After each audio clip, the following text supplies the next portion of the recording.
하나님 아버지와 우리 주 예수 그리스도로부터 오는 은혜와 평강이 여러분과 함께 하시기를 바랍니다. 오늘은 교회력의 첫날인 대림절입니다. 대림이라고 하는 말은 오시는 누군가를 기다린다라고 하는 뜻이죠. 우리는 지금 이 대림절을 맞아서 성탄 가운데 오시는 주님을 소망 가운데서 기다리게 됩니다. 성탄이 오면은 늘 이 성탄을 상징하는 여러 가지 상징물들이 있는데요. 그 중에서도 빼놓지 않고 이야기를 할 수 있는 것이 여기 있는 성탄목과 또 여기 대림초라고 하는 대림환을 들 수가 있을 것 같습니다. 성탄까지 주일마다 이제 4주일이 걸리는데요. 주일마다 하나씩 초를 켜나가면서 우리는 우리의 소망을 더욱더 크게 키워나가게 될 것입니다. 이런 대림초의 전통은 사실 그리 오래된 것은 아닌데요. 이것을 거슬러 올라가면은 19세기 초 독일 루터교회까지 올라가게 됩니다. 독일 함부르크에서 구빈원이라고 하는 지금으로 이야기하자면은 무슨 고아원이나 이런 것 같이 불우한 아이들을 모아서 함께 생활을 하고 있던 이 구빈원을 운영하던 요한 힌리 비헤른 목사님이 아이들을 데리고 있다가 연말이 되어서 어떻게 하면 이 아이들에게 성탄의 소망을 줄 수 있을까라고 고민을 하다가 시작한 것이요. 11월 말부터 매일 저녁이 되면 아이들이 자는 곳에 초를 하나씩 꼽아서 하나씩 키워나가던 것이 바로 이 성탄을 기다리던 대림초의 기원이 됩니다. 우리도 역시 매 주일마다 하나씩 이제 초를 켜나가면서 마지막 5번째 초는 성탄절의 완전한 기쁨을 상징하면서 그렇게 켜게 될 것입니다. 그때 비로소 우리의 기쁨과 소망이 바로 베들레헴 마구간이 아닌 바로 이 자리에 그리스도가 함께 하신다고 하는 그 사실을 우리는 그렇게 초를 보면서 보게 될 것입니다. 매주일 밝혀지는 초, 그리고 매주일 이제 주일마다 여러분에게 설교되는 교회력 말씀들은요, 조금씩 다른 주제로 계속해서 움직이게 되는데, 오늘 첫 번째 대림초를 켜면서 이 첫 번째 초에는 사실 종말의 의미가 담겨져 있습니다. 그래서 오늘 교회력 본문들은 모두 다 사실은 종말이라고 하는 다소 어두운 주제, 그 가운데서도 소망이라고 하는 것을 담아내는 그런 주제로 이렇게 말씀이 구성되어 있습니다.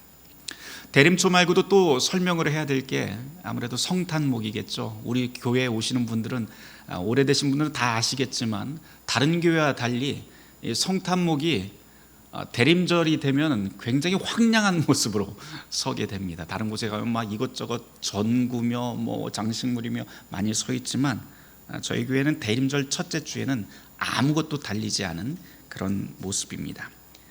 이 모습, 벌거벗은 나무의 이 모습은 바로 우리의 종말의 상황, 희망 없는 우리의 상황을 그대로 보여주는 것이죠. 하지만 성탄이 가까우면서 이제 여기에 하나씩 장식이 붙으면서 성탄이 우리에게 가까워 왔다는 것을 또 상징하게 될 것입니다. 대림절 이야기는 이 정도로 하고요. 이제 오늘 교회력 복음서 말씀을 좀 같이 보려고 합니다. 오늘 교회력 복음서 말씀인 누가복음 19장 28절부터 40절의 말씀을 우리가 함께 읽었는데, 사실 이 본문의 이 복음서의 말씀은 어떻게 보면 이 대림절보다는 고난 중간으로 들어가기 첫 번째 길목인 종려주일에 훨씬 더 어울릴 것 같은 그런 말씀입니다. 오늘 성가대에서도 바로 예루살렘 성에 대한 그런 찬송을 했었는데요. 바로 예수님께서 예루살렘에 입성하시고 곧이어 이제 십자가를 지시게 되게 되죠. 예수님께서 이 예루살렘에 입성하셨을 때 우리 오늘 복음서 말씀에서 보았다시피 군중들은 자기 겉옷을 벗어서 예수님이 가는 길에 깔고 그리고 찬송하고 외치면서 주님을 환호하면서 맞아들이게 됩니다. 38절 말씀에 보면 주의 이름으로 오시는 왕이여 하늘에는 평화요 가장 높은 곳에는 영광입니다 라고 하는 그런 찬송도 우리가 볼 수 있습니다. 그런데 다들 그렇게 찬송만 하는 것은 아니지요. 이 군중들 한가운데서 몇몇 바리새인들이 툭 튀어나오더니 이야기를 시작을 합니다. 뭐라고 소리를 치냐면 제자들을 꾸짖으십시오 라고 하면서 이야기해요. 왜 이런 말을 했는지 정확하지는 않지만 우리가 좀 추정을 해볼 수 있는 것은 그 이유는 아마 둘 중에 하나였을 것 같습니다.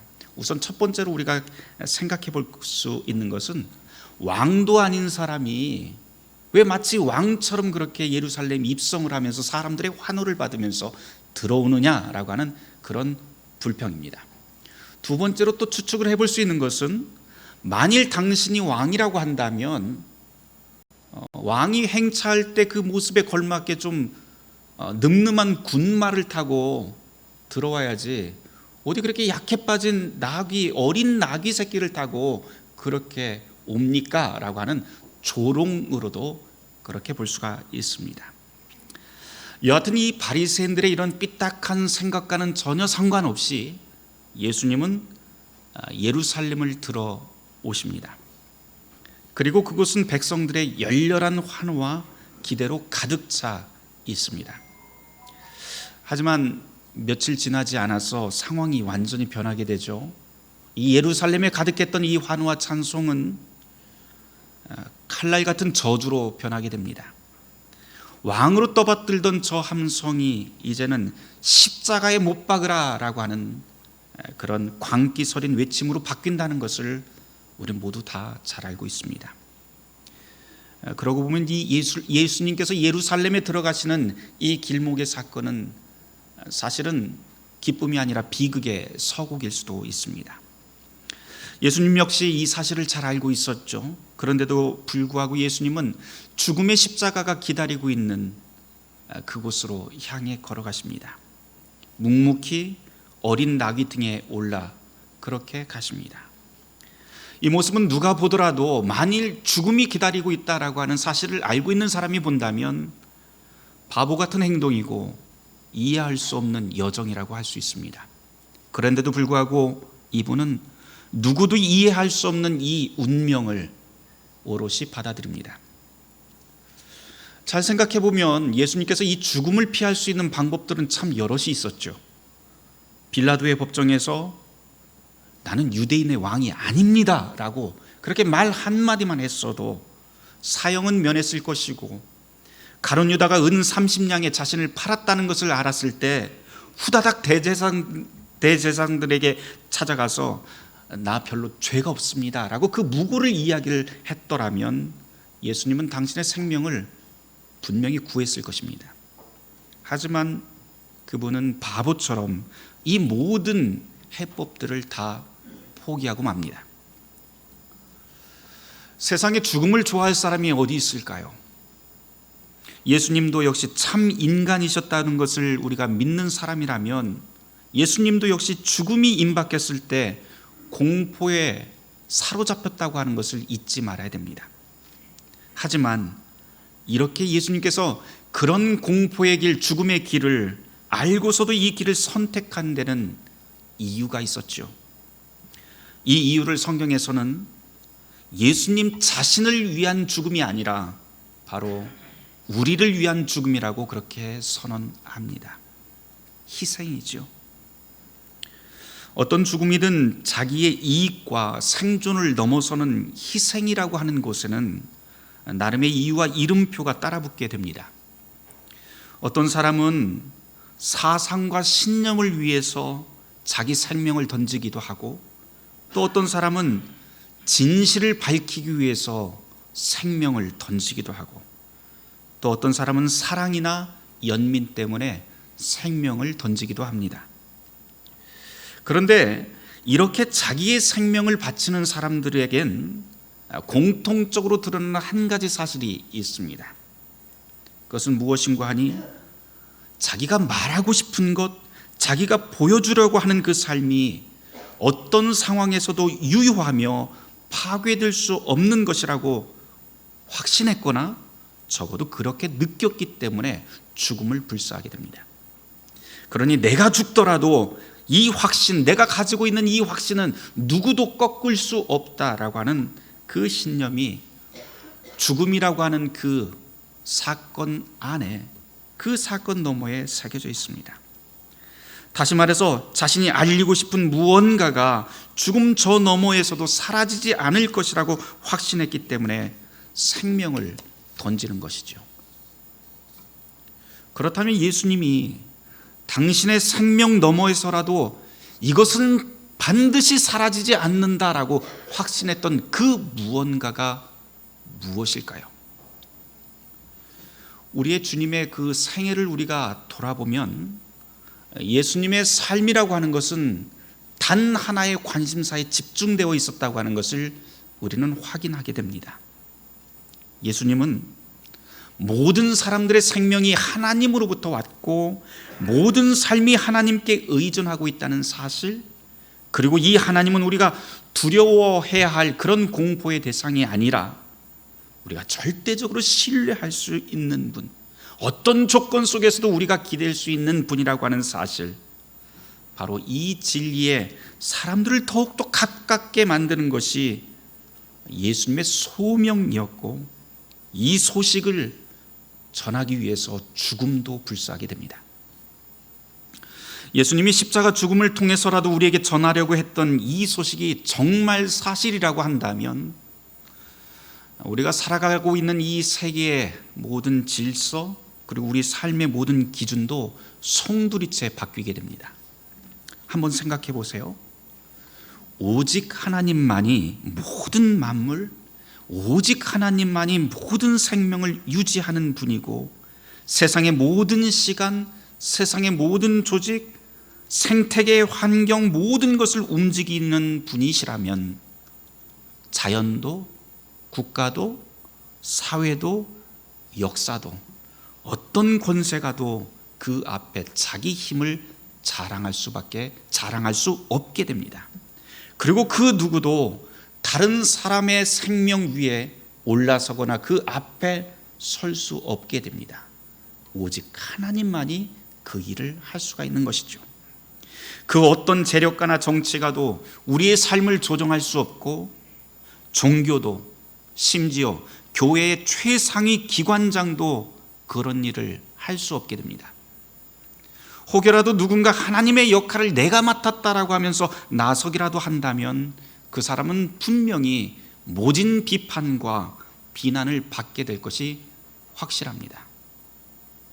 그런데 여러분, 바로 이것이 예수님이 이 땅에 오셔서 우리 가운데 행하신 일이죠. 그분은 하나님처럼 모든 죄인에게 무죄를 선고했고, 종처럼 살아가고 있는 사람들, 노예의 삶을 사는 모든 사람들에게 너희는 더 이상 노예의 삶을 살 필요가 없다라고 하면서 자유를 선언하십니다. 그리고는 인간은 세상 그 무엇에도 속박당할 수 없는 참으로 자유로운 존재라고 하는 것, 그래서 그 어떤 것도 두려워할 필요가 없다고 예수님은 세상 천지에 선포하게 됩니다. 예수님이 이런 엄청난 말을 거침없이 전하고 그렇게 행동할 수 있었던 이유가 있죠. 그것은 바로 믿고 의지하는 분, 예수님이 믿고 의지하는 분이 바로 죽음도 이겨내는 하나님 아버지였기 때문입니다. 그리고 그 하나님의 아들이 우리 가운데 성탄하셨고, 이제 다시 재림하셔서 하나님의 완전한 뜻을 우리 가운데 이루신다고 하는 그런 믿음이 우리를 설레는 기다림으로, 주님을 기다리는 대림의 시간으로 우리를 초대합니다. 어쩌면 오늘의 이 본문은 앞서 말씀드린 바와 같이 종려주일에 더 어울릴 것 같습니다. 하지만 이 본문을 대림의 눈으로 다시 보게 됩니다. 예수님께서 입성하실 때 길가에 서 있던 군중들을 한번 떠올려 보세요. 저 군중들은 왜 저리도 열렬히 환호하면서 예수님을 맞았을까요? 거기에는 다양한 이유가 있었을 겁니다. 군중들은 각기 다양한 직업, 다양한 삶의 조건 속에서 살았지만 그 시대적인 조건을 우리가 생각을 해본다면 로마의 식민지라고 하는 매우 불안한 사회 속에서 살던 사람들입니다.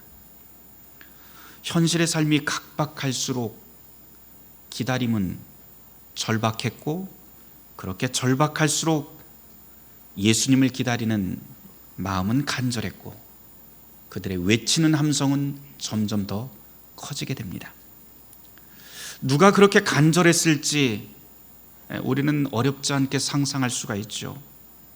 병든 사람, 외로운 사람, 자기 소유와 권리를 강탈해서 이제는 더 이상 아무것도 남지 않은 사람, 어디 가서 하소연도 못할 만큼 힘없고 억울한 사람 등등, 그런 사람들은 예루살렘 성문 앞에서 목청이 쉬어 터지도록 예수님을 찾습니다.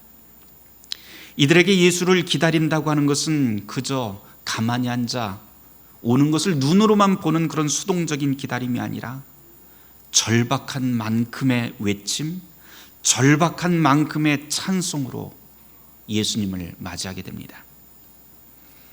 성경을 읽어보면 예루살렘 입성 당시의 그 모습을 외침과 찬송이 가득한 것으로 우리에게 전하고 있습니다. 그런데 이런 외침과 찬송이 가득했던 이 예루살렘 입성 당시를, 이 분위기를 우리가 거꾸로 뒤집어서 생각을 한다면 그만큼 이곳의 상황이 암담했다라고 하는 사실도 함께 반증합니다. 2000년 전 예수님은 간절한 외침과 찬송 한가운데 그렇게 어린 나귀를 타고 들어오시죠. 저는 이 본문을 묵상하면서 좀 엉뚱한 생각을 하나 해봤어요. 2000년 전은 그런데 만일이라고 하는 물음표를 하나 붙여봅니다. 만일 코로나가 가득한 예루살렘이었다면, 만일 코로나가 가득했던 예루살렘이라면 예수님 입성 당시의 모습은 어떠했을까? 그래도 사람들이 모였을까? 코로나가 심각해서 거리두기 4단계인데 사람들이 성문 앞에서 옷을 벗어서 길에 깔았을까? 큰 소리로 사람들이 소리를 질렀을까? 아니, 큰 소리는 못해도 작은 소리라도 찬송을 했을까? 아니면 모두 비대면으로 멀리 숨어서 멀찍이 서서 그냥 창문 열고 이렇게 예수님 오시는 것만 쳐다보고 있었을까? 여러 가지 상상을 해봅니다. 예수님이 들어오시는 그 길목엔 어쩌면 사람들이 거의 보이지 않았을 수도 있습니다. 환호 대신 예수님이 들어오시는 그 예루살렘 길목엔 침묵이 흐르고 어린 나귀를 타신 예수님의 모습은 매우 초라하게, 더욱더 초라하게 보였을 수 있습니다. 하지만 사람들의 환호가 가득하든지 침묵이 흐르든지 간에 그 내용은 바뀌지 않지요. 여전히 예루살렘 성은 절박하고 간절한 흐느낌이 그 밑에 깔려 있습니다. 그러니 예수님도 당신의 길을 멈추지 않았을 것이고요. 예수님은 당신에게 주어진 길, 울음을 삼키고 살아가야 하는 모든 사람들을 위해서 하나님이 주신 소명의 길을 묵묵히 걸어가셨을 것입니다. 오늘 복음서를 읽으면서 또 하나 인상적인 구절이 있는데 누가복음 19장 39절 40절 말씀입니다. 우리 같이 찾아서 한번 읽어보도록 할까요? 누가복음 19장 39절 40절 말씀입니다. 같이 읽습니다. 무리 중에 어떤 바리새인들이 말하되 선생이여 당신의 제자들을 책망하소서 하거늘 대답하여 이르시되 내가 너희에게 말하노니 만일 이 사람들이 침묵하면 돌들이 소리 지르리라 하시니라. 아멘. 환호하는 군중 사이로 몇몇 바리새인이 툭 튀어나와서 조롱하고 막아서는 장면입니다. 그게 무슨 왕의 행차냐라고 하는 거예요. 어울리지도 않고 이게 무슨 이렇게 하는 게 도대체 맞느냐, 격식에도 안 맞고 이렇다는 거죠. 그런데 주님께서 하시는 그 대답을 가만히 한번 들어보세요. 뭐라고 하시냐면 만일 여기 있는 이 사람들이 찬송을 하지 않고 침묵하더라도 길가의 돌들이 일어나서 외치게 될 것이다 라고 그런 말씀을 하게 됩니다.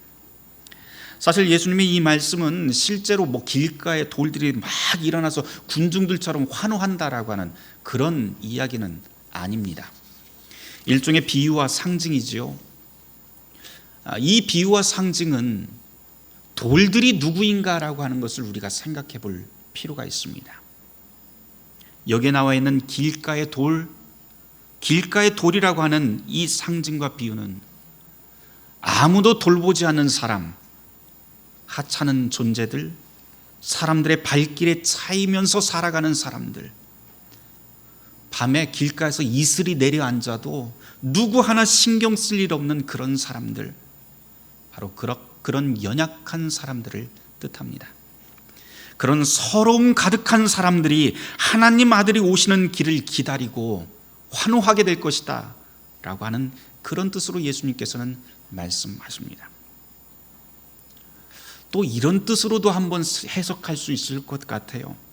여기에 나와 있는 이 길가의 돌이라고 하는 것은 생명이 없어 보이는 사람들, 감정이 없어 보이는 사람들, 온통 무뎌 보이는 사람들, 우리말로 바늘을 찔러도 피 한 방울 안 나올 것 같은 사람들, 사람들과 도저히 어울릴 수 없는 사람들, 그런데 돌들이 일어나서 외치리라 하고 있는 이 말씀은 그런 사람들조차 예수가 오시는 그 길목에서 생명과 감정을 풍성히 얻게 된다라고 하는 말씀으로도 저에게는 읽힙니다. 사랑하는 성도 여러분, 주님 오심을 기다리는 대림의 시간입니다. 저와 여러분은 어떤 상황인가요? 누군가는 가늘하고 뜨거운 신앙을 가지고 있지만 또 누군가는 냉랭하고 의심 가득한 그런 상태로 살아갈 수도 있습니다. 하지만 분명한 건 우리가 어떤 상황이든 어떤 조건에 놓여 있든 주님은 우리를 찾아오신다라고 하는 사실입니다. 그분은 우리의 환경, 우리의 조건, 그런 것을 탓하시고 오지 않으시는 분이 아닙니다.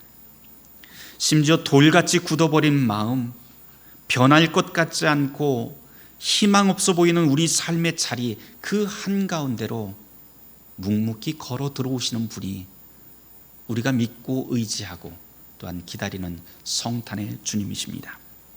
그리고는 그렇게 오신 주님께서 우리 모두를 일으켜 세우고 우리에게 생기를 주시고 기쁨으로 노래하며 환호하게 만드실 것입니다.